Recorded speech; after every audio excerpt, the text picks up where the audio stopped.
Hello everyone, welcome to our YouTube channel dear Jyoti ma'am. इस पे आज हम स्टार्ट करने जा रहे हैं टॉप 500 क्वेश्चंस की बेहतरीन सीरीज, जो कि बेस्ड होगी यूपीपीएससी आरओ एआरओ से रिलेटेड एग्जामिनेशन के लिए। ये क्वेश्चन सारे के सारे एग्जामिनेशन के लिए बहुत ही ज़्यादा इंपॉर्टेंट है, क्योंकि टॉप 500 क्वेश्चन आपके लिए लाया गया है और इसका एग्जाम जस्ट अभी होने वाला है। तो एग्जाम से पहले ये क्वेश्चन की सीरीज जरूर देख के जाइएगा, आपके एग्जामिनेशन में श्योरली ये हेल्प करेगा, ठीक है। और इसमें सारे के सारे क्वेश्चन हम लोग जनरल स्टडी के देखेंगे, यानी कि समान अध्ययन के देखेंगे। तो चलिए स्टार्ट करने से पहले जिसने अभी तक चैनल को सब्सक्राइब नहीं किया है, जल्दी चैनल को सब्सक्राइब करके बेल आइकन को दबाइए, जिससे कि लेटेस्ट वीडियो की इन्फॉर्मेशन आपको सबसे पहले मिलती रहे। वीडियो आपको पसंद आता है तो वीडियो को लाइक करिएगा और ज़्यादा से ज़्यादा शेयर करके अपना सपोर्ट शो करिएगा, ठीक है।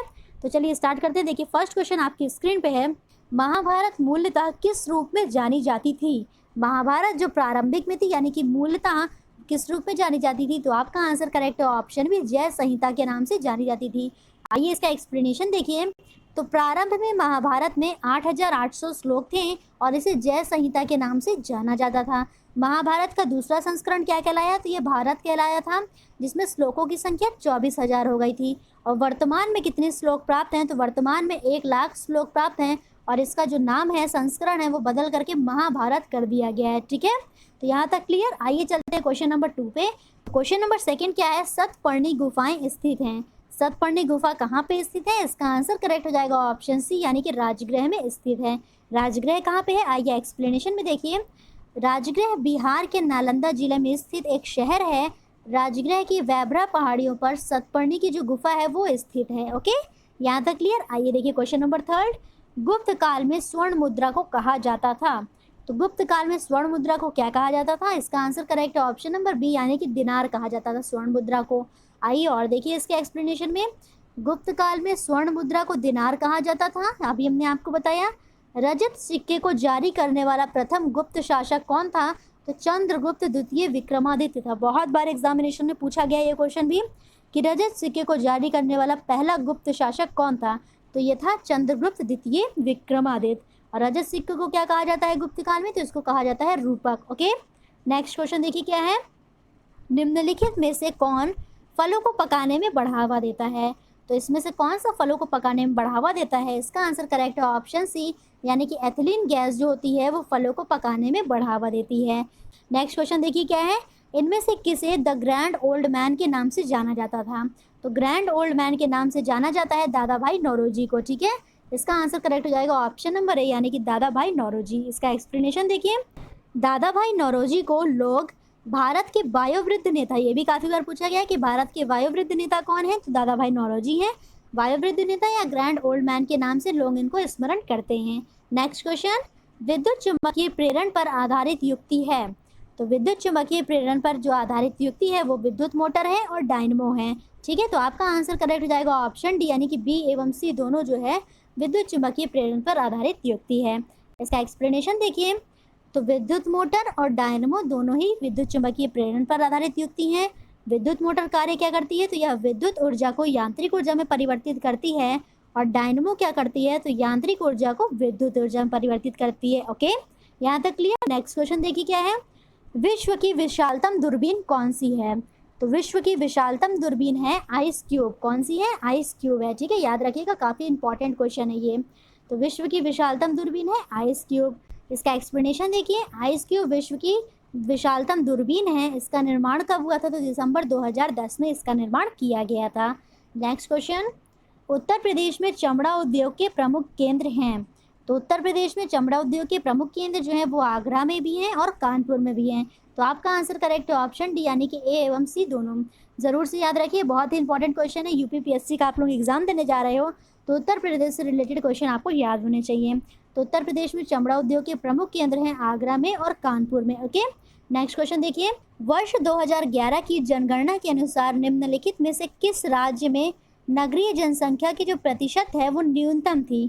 तो सबसे कम प्रतिशत कहाँ पे थी 2011 की जनगणना के अनुसार, तो इसका आंसर करेक्ट हो जाएगा ऑप्शन डी, यानी कि हिमाचल प्रदेश में सबसे कम जनसंख्या थी, ठीक है। नगरीय जनसंख्या की यहाँ पे बात हो रही है। चलिए चलते हैं नेक्स्ट क्वेश्चन देखिए। उत्तर प्रदेश में नॉलेज पार्क की स्थापना कहाँ की जा रही है। फिर से उत्तर प्रदेश से रिलेटेड क्वेश्चन आपके लिए बहुत ही ज़्यादा इंपॉर्टेंट है। नॉलेज पार्क की स्थापना कहाँ पे की जा रही है, तो इसका आंसर करेक्ट है ऑप्शन सी, यानी कि ग्रेटर नोएडा में, ठीक है। इसका एक्सप्लेनेशन समझिए। उत्तर प्रदेश के ग्रेटर नोएडा में शिक्षा एवं अनुसंधान के क्षेत्र में गुणवत्तापूर्ण सुविधा उपलब्ध कराने के उद्देश्य से एक नॉलेज पार्क की स्थापना की जा रही है। ओके, यहाँ तक क्लियर। तो कहाँ पे की जा रही है? उत्तर प्रदेश के ग्रेटर नोएडा में। नेक्स्ट क्वेश्चन देखिए क्या है। शुद्ध निर्यात बराबर होता है, तो शुद्ध निर्यात किसके बराबर होता है? आपका आंसर करेक्ट है ऑप्शन सी, यानी कि निर्यात में से अगर आप आयात को माइनस कर दोगे तो आपका निकल जाएगा शुद्ध निर्यात। कभी कभी आपको फॉर्मूले में ये भी नहीं मिलेगा, जो शुद्ध निर्यात होता है वो बराबर होता है कुल निर्यात माइनस में कुल आयात के। नेक्स्ट क्वेश्चन, क्वेश्चन नंबर 12 देखिए। निम्नलिखित में से कौन सा विषाणु जनित रोग नहीं है? आपसे पूछा जा रहा है कि विषाणु से होने वाला रोग कौन सा नहीं है, तो इसका आंसर करेक्ट है ऑप्शन डी, यानी कि 6 रोग जो होता है वो विषाणु जनित रोग नहीं होता है। यह एक प्रकार का संक्रामक रोग होता है। ठीक है, इसका एक्सप्लेनेशन देखिए थोड़ा सा। 6 रोग एक संक्रामक रोग है जिसका कारण माइकोबैक्टीरियम ट्यूबरकुलोसिस नामक जीवाणु है। इस जीवाणु का नाम याद रखिए, कई बार एग्जामिनेशन में पूछा गया है कि 6 रोग किस जीवाणु की वजह से होता है। नेक्स्ट क्वेश्चन देखिए। जेट इंजन किस सिद्धांत पर कार्य करता है? तो जेट इंजन किस सिद्धांत पर कार्य करता है? इसका आंसर क्या करेक्ट है? इसका आंसर करेक्ट है ऑप्शन है, यानी कि रेखीय संवेग संरक्षण के सिद्धांत पर जेट इंजन कार्य करता है। ठीक है, नेक्स्ट क्वेश्चन देखिए क्या है। निम्नलिखित में से कौन ट्रांजिस्टर का एक महत्वपूर्ण भाग है? तो आर्सेनिक, जर्मेनियम, ऑस्मियम और रेडियम में से कौन सा ट्रांजिस्टर का एक महत्वपूर्ण भाग है? तो इसका आंसर करेक्ट हो जाएगा ऑप्शन बी, यानी कि जर्मेनियम जो है वो ट्रांजिस्टर में महत्वपूर्ण रोल प्ले करता है। इसका एक्सप्लेनेशन देखिए। जर्मेनियम और सिलिकॉन दोनों ही अर्धचालक हैं और उनका उपयोग ट्रांजिस्टर में किया जाता है। अर्धचालक यानी कि सेमीकंडक्टर है। ठीक है, कंडक्टर और इंसुलेटर के बीच में जो होते हैं उसको कहा जाता है सेमीकंडक्टर। नेक्स्ट क्वेश्चन देखिए। चिली निम्नलिखित में से किस खनिज के लिए विश्व प्रसिद्ध है? तो चिली निम्नलिखित में से किस खनिज के लिए विश्व प्रसिद्ध है? इसका आंसर करेक्ट ऑप्शन है, यानी कि तांबा के लिए विश्व में यह प्रसिद्ध है। नेक्स्ट क्वेश्चन देखिए। निम्नलिखित में से कौन सी गर्म जलधारा है? 4 ऑप्शन आपको दिए गए हैं, इनमें से बताना है कि कौन सी गर्म जलधारा है। तो इसका आंसर करेक्ट ऑप्शन है, यानी कि ब्राज़ील धारा जो होती है वो गर्म जलधारा होती है, और बाकी कनारी धारा, फोकलैंड धारा और लैब्राडोर धारा जो होती है ये सारी ठंडी जलधाराएं होती हैं। गर्म जलधारा किसे कहते हैं, ठंडी जलधारा किसे कहते हैं? आइए इसका एक्सप्लेनेशन देखिए। तो गर्म जलधारा वे जलधाराएं होती हैं जो भूमध्य रेखा से ध्रुव की ओर बहती हैं। जैसे मान लीजिए एक ग्लोब है और ये है भूमध्य रेखा, तो जो जलधाराएं भूमध्य रेखा से ध्रुवों की ओर जाएंगी वो कहलाएंगी गर्म जलधाराएं, और वे जलधाराएं जो ध्रुव से भूमध्य रेखा की ओर बहती हैं उसे हम कहते हैं ठंडी जलधारा। यानी कि ये ध्रुव है, ध्रुव से आ रही है भूमध्य रेखा की तरफ, ध्रुव से जा रही है भूमध्य रेखा की तरफ, तो वो हो जाएंगी ठंडी जलधारा। ठीक है, नेक्स्ट क्वेश्चन देखिए क्या है। वायुमंडल में सबसे अधिक किस गैस का प्रतिशत है? यानी कि वायुमंडल में पाई जाने वाली गैसों में सबसे अधिक प्रतिशत किस गैस का है? तो इसका आंसर आप सबको एकदम अच्छे से पता है। इसका आंसर करेक्ट है ऑप्शन बी, यानी कि नाइट्रोजन का। नाइट्रोजन का कितना प्रतिशत वायुमंडल में पाया जाता है ये आप लोग कमेंट करके बताओ। ठीक है, नाइट्रोजन का प्रतिशत बताइए, ऑक्सीजन का प्रतिशत बताइए, और साथ ही साथ कार्बन डाइऑक्साइड का भी प्रतिशत बताइए। जल्दी से बताइए कमेंट करके। आइए चलते हैं नेक्स्ट क्वेश्चन, क्वेश्चन नंबर 18। बहुत ही ज़्यादा इंपॉर्टेंट क्वेश्चन है ये। एक साइड में आपको घास का मैदान दिया है, दूसरी साइड में देश दिए हैं, इसका आपको मिलान करना है। ठीक है, तो घास के मैदान को देखिए और देश को देखिए। आइए इसका अब एक्सप्लेनेशन देखिए क्या होता है। तो जो पंपास घास के मैदान होते हैं वो पाए जाते हैं अर्जेंटीना में। ठीक है, यानी कि ए का हो गया 3rd। पुस्टैच घास के मैदान पाए जाते हैं हंगरी में, यानी कि बी का 4th हो गया। उसके बाद वेल्ड जो होते हैं घास के मैदान ये पाए जाते हैं दक्षिण अफ्रीका में, और डाउन्स पाए जाते हैं ऑस्ट्रेलिया में। ठीक है, तो सारे आंसर एकदम करेक्ट हो गए, आपको समझ में आ गया। याद रखिएगा पंपास घास के मैदान अर्जेंटीना में पाए जाते हैं, बहुत बार एग्जाम में पूछा गया है पंपास और डाउन्स को, तो एकदम अच्छे से आपको याद कर लेना है। ठीक है, चलिए चलते हैं नेक्स्ट क्वेश्चन, क्वेश्चन नंबर 19। पीली क्रांति संबंधित है, तो पीली क्रांति किससे संबंधित है ये आपको बताना है। तो इसका आंसर करेक्ट हो जाएगा ऑप्शन डी, यानी कि पीली क्रांति जो होती है वो तिलहन उत्पादन से संबंधित है। किस उत्पादन से? तिलहन उत्पादन से। ठीक है, चलिए चलते हैं नेक्स्ट क्वेश्चन, क्वेश्चन नंबर 20।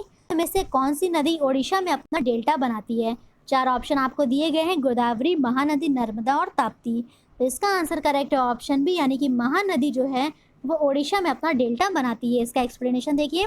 तो महानदी पूर्वी भारत की नदी है जो छत्तीसगढ़ में सिहवा पहाड़ी से निकल करके पूर्व की ओर बहती है, और यह नदी छत्तीसगढ़ एवं उड़ीसा में प्रभावित होते हुए पारादीप के पास बंगाल की खाड़ी में अपना डेल्टा का निर्माण करती है। ठीक है, याद रहेगा ये क्वेश्चन अच्छे से। आइए चलते हैं नेक्स्ट क्वेश्चन देखिए। भारत के किन राज्यों में थारू जनजाति निवास कर रही है? काफ़ी बार एग्जामिनेशन में क्वेश्चन पूछा गया है, तो यूपी का क्वेश्चन है ये, आपको एकदम अच्छे से आना ही चाहिए। तो भारत के किन राज्यों में थारू जनजाति निवास कर रही है? तो आपका आंसर करेक्ट है उत्तराखंड और उत्तर प्रदेश, यानी कि हो जाएगा इसका आंसर बी और सी दोनों। ठीक है, तो बी और सी दोनों यानी कि आपका आंसर करेक्ट है ऑप्शन नंबर डी। चलिए चलते हैं next question, question number 22। Mahatma Gandhi को सर्वप्रथम राष्ट्रपिता किसने कहा था? 4 ऑप्शन आपको दिए गए हैं, इनमें से क्या करेक्ट हो जाएगा? इसका आंसर करेक्ट है ऑप्शन सी, यानी कि सुभाष चंद्र बोस ने सबसे पहले महात्मा गांधी को राष्ट्रपिता कहा था। ठीक है, चलिए चलते हैं नेक्स्ट क्वेश्चन, देखिए क्या है। भारतीय राष्ट्रीय कांग्रेस का प्रथम अध्यक्ष कौन था? तो भारतीय राष्ट्रीय कांग्रेस का प्रथम अध्यक्ष कौन था? इसका आंसर करेक्ट है ऑप्शन बी, डब्ल्यू.सी. बनर्जी भारतीय राष्ट्रीय कांग्रेस के प्रथम अध्यक्ष थे। ठीक है, आइए और देखिए इसके बारे में, इसकी स्थापना कब हुई? तो भारतीय राष्ट्रीय कांग्रेस की स्थापना 1885 ईस्वी में हुई थी, जिसके महासचिव ए.ओ. ह्यून थे एवं डब्ल्यू.सी. बनर्जी को कांग्रेस के प्रथम अधिवेशन का अध्यक्ष बनाया गया था। यहाँ तक क्लियर हो गया। आइए चलते हैं क्वेश्चन नंबर 24 की तरफ। निम्न में से कौन राजा मोहम्मद गोरी द्वारा चंदावर के युद्ध में पराजित किया गया था? तो मोहम्मद गोरी के द्वारा चंदावर के युद्ध में किसको पराजित किया गया था? तो इसका आंसर करेक्ट है ऑप्शन बी, यानी कि जयचंद को पराजित किया गया था। इसका एक्सप्लेनेशन क्या है? चंदावर का युद्ध मोहम्मद गोरी तथा कन्नौज के गढ़वाल शासक जयचंद के मध्य हुआ था। और कब हुआ था? तो 1194 ईस्वी में लड़ा गया था, जिसमें गौरी ने क्या किया था? तो जयचंद को पराजित किया था। याद रखिएगा, मोहम्मद गौरी और कन्नौज के गढ़वाल शासक जयचंद के बीच में चंदावर का युद्ध हुआ था। कई बार एग्जाम में पूछा गया है। नेक्स्ट क्वेश्चन देखिए, आज का लास्ट। सबसे पुराना वेद कौन सा है? तो सबसे पुराना वेद है ऋग्वेद। ठीक है, यानी कि आपका आंसर करेक्ट है ऑप्शन ए, ऋग्वेद को सबसे पुराना वेद माना जाता है। वेदों की संख्या क्या होती है? तो वेदों की संख्या 4 होती है। इसमें कौन कौन से वेद होते हैं? ऋग्वेद, सामवेद, यजुर्वेद और अर्थवेद। ठीक है, तो 4 प्रकार के वेद होते हैं और चारों वेद में सबसे महत्वपूर्ण वेद कौन सा है? तो ये ऋग्वेद है और इसी को सबसे प्राचीन वेद भी माना जाता है। क्लियर हो गए यहाँ तक? तो आपको वीडियो कैसा लगा, सारे के सारे आपको क्वेश्चन कैसे लगे, कमेंट करके अपने रिव्यू जरूर शेयर करिएगा। और वीडियो आपको पसंद आया होगा तो वीडियो को लाइक करिए, ज़्यादा से ज़्यादा शेयर करके अपना सपोर्ट शो करिए। और जो भी अभी तक चैनल पे नए हैं तो जल्दी इस चैनल को सब्सक्राइब करिए, जिससे कि लेटेस्ट वीडियो की इन्फॉर्मेशन आपको सबसे पहले मिलती रहे। ओके, तो वीडियो को लाइक करिएगा अगर वीडियो पसंद आया होगा तो। Thank you so much.